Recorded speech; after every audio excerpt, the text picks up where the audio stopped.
126ನೆಯ ಮನ್ ಕಿ ಬಾತ್ ಕಾರ್ಯಕ್ರಮದಲ್ಲಿ ಏನು ಪ್ರಧಾನಮಂತ್ರಿಗಳು ದೇಶದ ಜನತೆ ಮಾತನಾಡ್ತಾರೆ. ಈ ನಾಡಿನ ಹಿರಿಯ ಸಾಹಿತಿಗಳು, ಖ್ಯಾತ ಕಾದಂಬರಿಗಾರಾಗಿದ್ದಂತಹ ಡಾಕ್ಟರ್ ಎಸ್.ಎಲ್. ಭೈರಪ್ಪನವರ ಒಂದು ಶ್ರದ್ಧಾಂಜಲಿಯನ್ನು ಸಲ್ಲಿಸುವಂಥ ಕೆಲಸವನ್ನು ಕೂಡ ಮಾಡಿದ್ದಾರೆ. ಎಸ್.ಎಲ್. ಭೈರಪ್ಪನವರ ಬಗ್ಗೆ ಒಂದು ಅಪಾರವಾಗಿರ್ತಕ್ಕಂಥ ಒಂದು ಅಭಿಮಾನವನ್ನು ಕೂಡ ಪ್ರಧಾನಮಂತ್ರಿಗಳು ಇಟ್ಕೊಂಡಿದ್ದಾರೆ. ಅವರ ಮಾತಿನಲ್ಲೇ ಅದು ವ್ಯಕ್ತ ಆಗ್ತದೆ.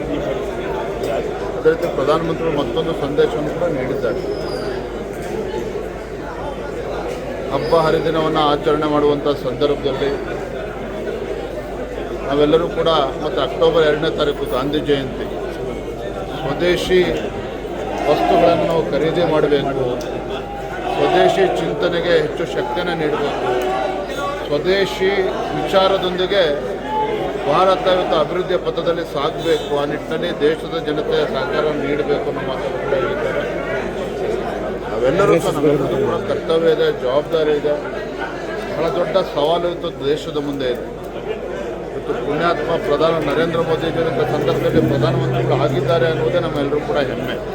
ಅವರು ಕೊಟ್ಟಿರ್ತಕ್ಕಂಥ ಸಂದೇಶವನ್ನು ನಾವೆಲ್ಲರೂ ಕೂಡ ಪಾಲಿಸಬೇಕು ಅನ್ನುವ ಮಾತನ್ನು ಕೂಡ ತಮ್ಮ ಮುಖ್ಯನ ರಾಜ್ಯದ ಜನತೆ ಕೂಡ ನಾನು ಕರೆಯುತ್ತೇನೆ. ಈಗ ಜಾತಿ ಸಮೀಕ್ಷೆಯನ್ನು ಬೈಕಟ್ ಮಾಡಬೇಕು ಅನ್ನುವಂಥದ್ದು ಬಿಜೆಪಿ ಪಕ್ಷದ ನಿಲುವೇನಾಗಿರುತ್ತೆ?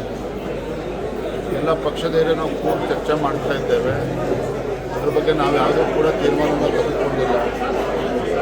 ಆದರೆ ನಾವು ಏನು ಕಳೆದ ವಾರ 2 ದಿನಗಳ ಕಾಲ ನಮ್ಮ ಜನಪ್ರತಿನಿಧಿಗಳ, ಶಾಸಕ, ಸಂಸದರು, ವಿಧಾನ ಪರಿಷತ್ ಸದಸ್ಯರ ಒಂದು ಕಾರ್ಯಾಗಾರ ಏನಿದೆ ನಾವು ಸ್ಪಷ್ಟವಾಗಿ ಒಂದು ನಿಲುವನ್ನು ತೆಗೆದುಕೊಂಡಿದ್ದೇವೆ.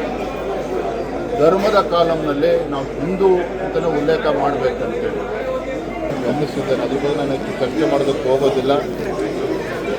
ನಮ್ಮೆಲ್ಲರ ಜವಾಬ್ದಾರಿ ಇದೆ. ವೀರಶೈವ ಲಿಂಗಾಯತ ಸಮಾಜ ಇರ್ಬೋದು, ಒಕ್ಕಲಿಗ ಸಮಾಜ ಇರ್ಬೋದು, ಬ್ರಾಹ್ಮಣ ಸಮಾಜ ಇರ್ಬೋದು, ದಲಿತ ಹಿಂದುಳಿದ ಸಮಾಜಗಳು ಇರ್ಬೋದು, ನಾವು ಹಿಂದೂಗಳು ಅನ್ನೋದರಲ್ಲಿ ಯಾವುದೇ ಗೊಂದಲಗಳು ಇರಬಾರ್ದು. ರಾಜ್ಯದ ಹಿತದೃಷ್ಟಿಯಿಂದ ಮತ್ತು ದೇಶದ ಹಿತದೃಷ್ಟಿಯಿಂದ. ಹಾಗಾಗಿ ಮತ್ತೊಮ್ಮೆ ನಮ್ಮ ಎಲ್ಲ ಮಾಧ್ಯಮದ ಸ್ನೇಹಿತರ ಮೂಲಕ ರಾಜ್ಯದ ಜನತೆ ನಾನು ವಿನಂತಿ ಮಾಡ್ತೇನೆ, ಮನವಿ ಮಾಡ್ತೇನೆ. ಗೊಂದಲಕ್ಕೆ ಈಡಾಗೋದು ಬೇಡ.